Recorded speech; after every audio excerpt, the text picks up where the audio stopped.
El tío de Barcelona, un conte de contes en valencià.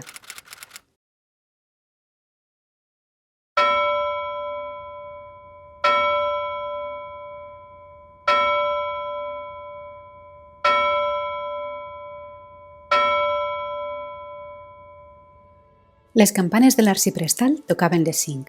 S'estava fent fosc i començava a fer gelor, però els carrers de Vila-real seguien plens de gent. Les veïnes anaven amunt i avall ultimant les preparacions per als dies de Nadal. Es creuaven, intercanviaven receptes i es desitjaven bones festes amb abraços i somriures. A casa les calanderes ja estava tot amanit. Maria i Pilar, sense fer cas a sa mare, ja menjaven dolços i cantaven nadales.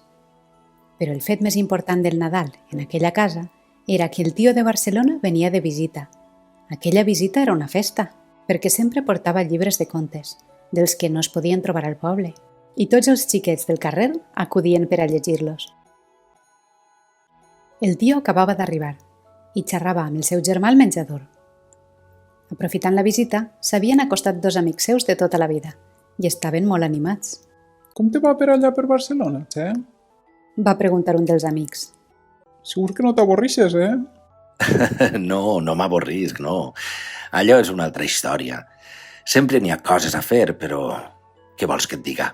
No és com estar amb els teus, els que et coneixen de sempre. O sigui que ens trobes a faltar, artista? Mira, si poguera, vos posava en un paquetet i vos en veníeu tots amb mi a Barcelona. Va riure el tio.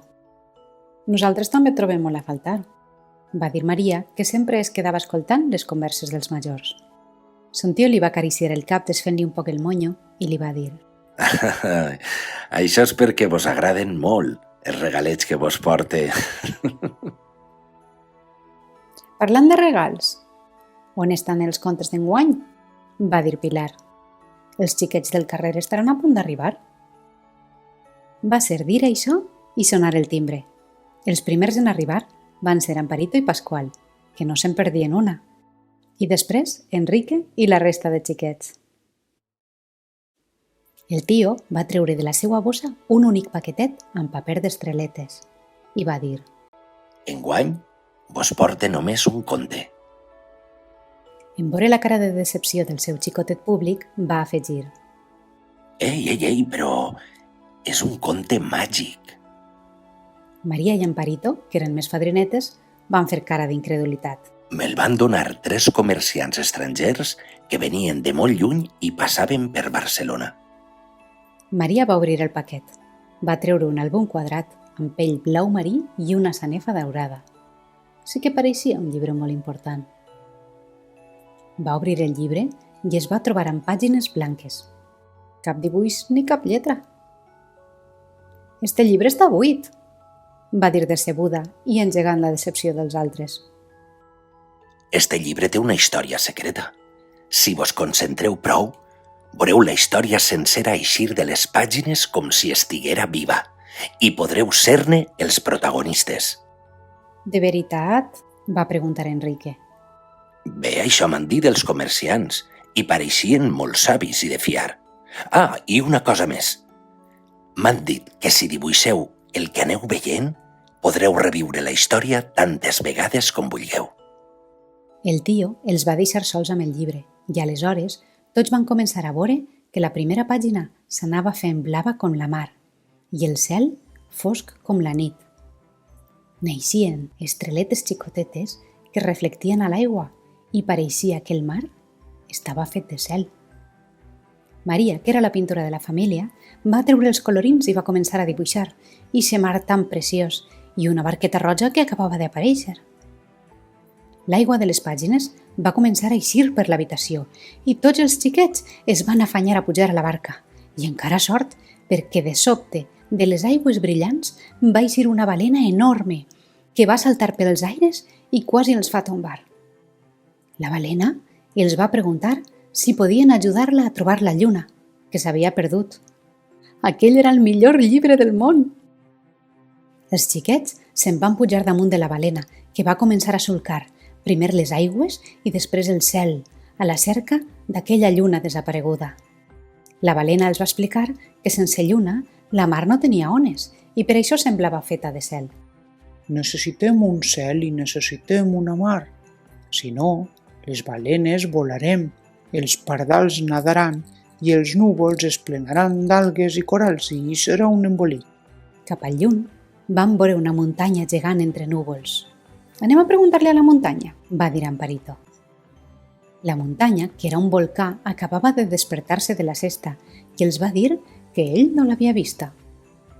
«Però m'han dit que hi ha uns dies al mes que la lluna està cansada i no vol saber res de ningú. Es tapa amb una manta de nit fins que torna a tindre força per traure el cabet i tornar a brillar». Però ja fa massa que no apareix. Jo crec que s'ha adormit, va dir la balena. Pilar va començar a pegar pessiguets al cel a veure si trobava alguna manta. La resta dels xiquets va fer el mateix. Quan ja pensaven que no la trobarien mai la lluna, Amparito va notar un pessic de cel més mollet que la resta i va estirar i va notar que les estreles es movien un poc i la foscor s'apartava com una manta, però pesava moltíssim.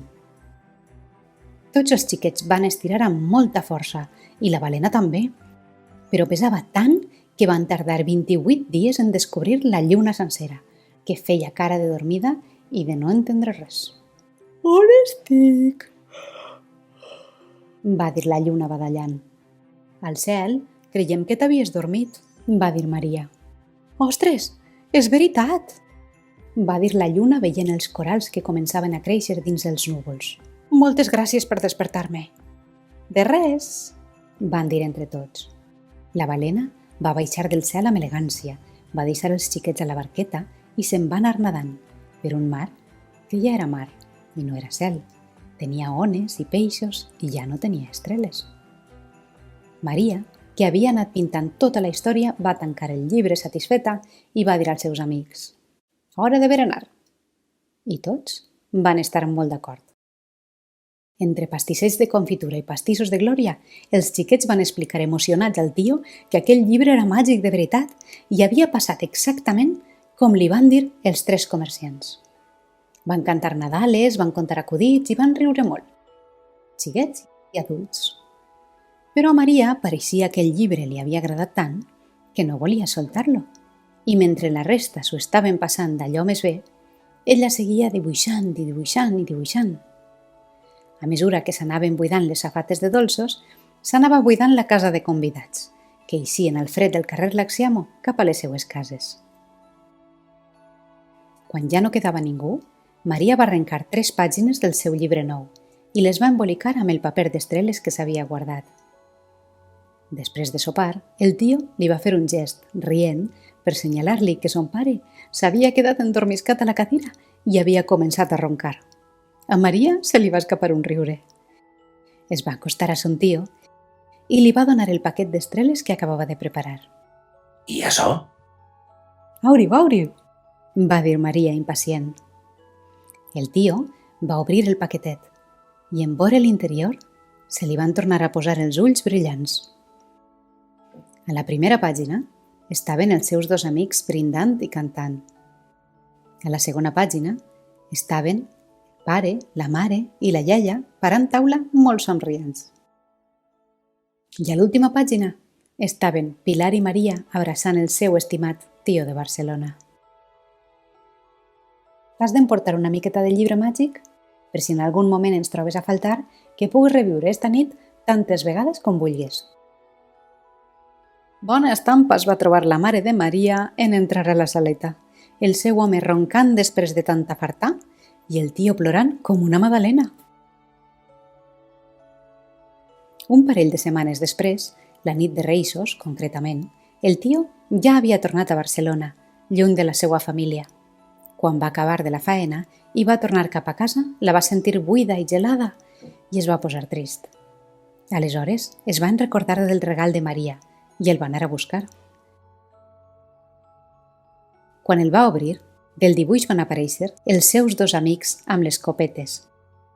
Van cantar els 3 junts i van recordar històries divertides de temps passats. En passar la pàgina, van aparèixer sa mare, el seu germà i la cunyada, Van menjar pastissets i van parlar del casino i de la collita de taronges d'aquell any. I en passar a l'última pàgina van aparèixer Maria i Pilar, que li van fer un abraç tan fort que quasi el tiren de cul a terra. Amb la casa plena, va mirar content per la finestra i va veure en el bar de baix els 3 comerciants estrangers que brindaven. Portaven uns vestits molt peculiars aquell dia i li va parèixer que portaven corones. Els 3 van alçar la vista i en veure'l el van saludar i amb un somriure majestuós van cridar «Bones festes!». Conte contat, ja s'ha acabat.